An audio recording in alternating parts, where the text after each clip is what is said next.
Killer joker का बदला, भाग दो। रात का अंधेरा और डर का बढ़ना। करण अब तक जो कुछ भी देख चुका था वह उसके दिलो दिमाग से बिल्कुल नहीं निकल पा रहा था। राजू, वह जोकर, अब किसी मजाकिया किरदार से कहीं अधिक खतरनाक और भयानक रूप में बदल चुका था। उसकी हंसी में अब कोई मासूमियत नहीं थी, केवल गहरी घिनौनी नफरत और बदला लेने की तीव्र भावना थी। अब तक करण को यह एहसास हो चुका था कि यह कोई सामान्य जोकर नहीं था। वह एक शिकार था जो अपने शिकार को धीरे धीरे डर और मानसिक तकलीफ से मार डालता था। करण के मन में केवल एक ही सवाल था, क्या वह अपने दोस्तों और खुद को बचा पाएगा? क्या वह राजू के खौफनाक खेल से निकल पाएगा, या राजू के जाल में फंसकर उसकी मौत का शिकार हो जाएगा? राजू का खौफनाक खेल। अगले कुछ दिनों में राजू की गतिविधियां और भी अजीब होती जा रही थी।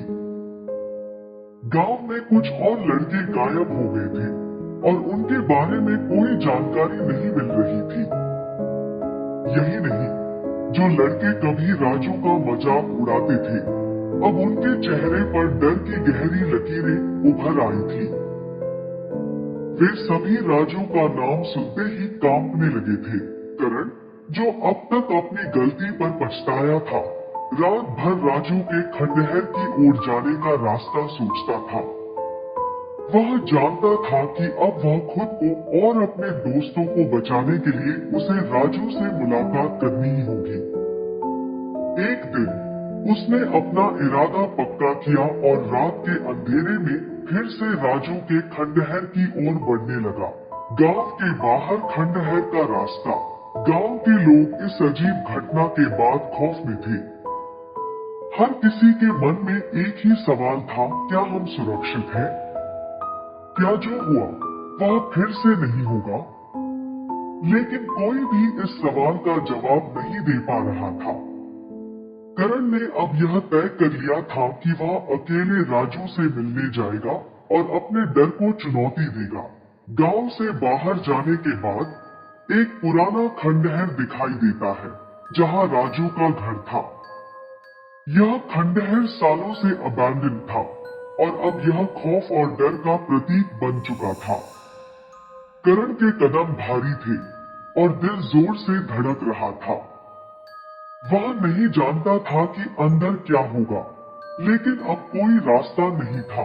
उसने खंडहर में कदम रखा और अंधेरे में घुसते ही उसकी सांसें तेज हो गई।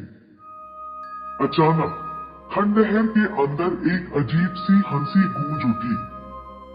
वह जानता था कि यह राजू था। तुम फिर आ गए हो, करण? राजू की आवाज आई। क्या तुम अब भी मुझसे डरते नहीं हो? करण ने डरते हुए कहा, मुझे माफ कर दो राजू, मैं अब तुम्हारा मजाक नहीं उड़ाऊंगा। कृपया हमें छोड़ दो, राजू ने हंसी में कहा। तुम मुझे छोड़ने की बात करते हो, लेकिन क्या तुम खुद को छोड़ने का हौसला रखते हो? राजू का बदला। राजू अब काफी पास आ चुका था। उसकी आंखों में वह खौफनाक चमक थी जिसे करण कभी नहीं भूल सकता था। वह जोकर अब पहले जैसा नहीं था। उसका चेहरा घिनौना और विकृत हो चुका था। उसके शरीर पर खून के धब्बे थे और उसकी हंसी अब बिल्कुल भी मासूम नहीं लग रही थी। तुमने मुझसे मजाक उड़ाया करण, अब तुम्हारी बारी है, राजू ने कहा और उसकी आवाज में खौफ था। जब तक तुम अपनी गलती नहीं मानोगे, तुम्हारी सजा जारी रहेगी।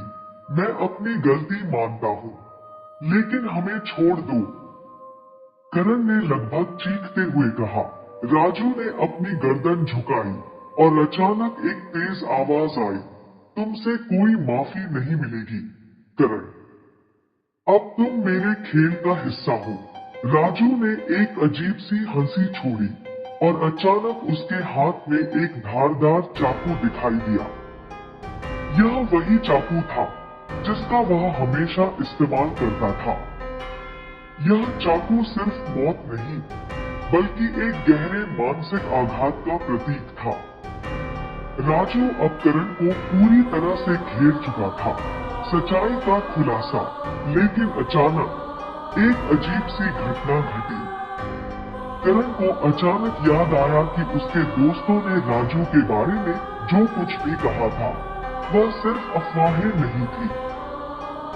राजू पहले एक नफरत और बदला लेने के कारण भटकने वाला आदमी था, लेकिन एक घटना ने उसे बदल दिया था। वह अब उन लड़कों से बदला लेने के लिए खड़ा था जिन्होंने उसे चिढ़ाया था। क्या करण और उसके दोस्त अपनी जान बचा पाएंगे? क्या राजू की खौफनाक सत्ता खत्म हो पाएगी? अब यह सवाल सबके दिमाग में था। क्या करण और उसके दोस्त अपने डर को काबू में कर पाएंगे, या राजू की दुनिया में पूरी तरह से फंस जाएंगे? अगर आपको यह कहानी डरावनी और रोमांचक लगी हो, तो कृपया इस वीडियो को लाइक करें और हमारे चैनल को सब्सक्राइब करें। हम आपके लिए और भी ऐसी खौफनाक और दिलचस्प कहानियां लाते रहते हैं। आप हमें कमेंट में अपनी पसंद और सुझाव भी दे सकते हैं।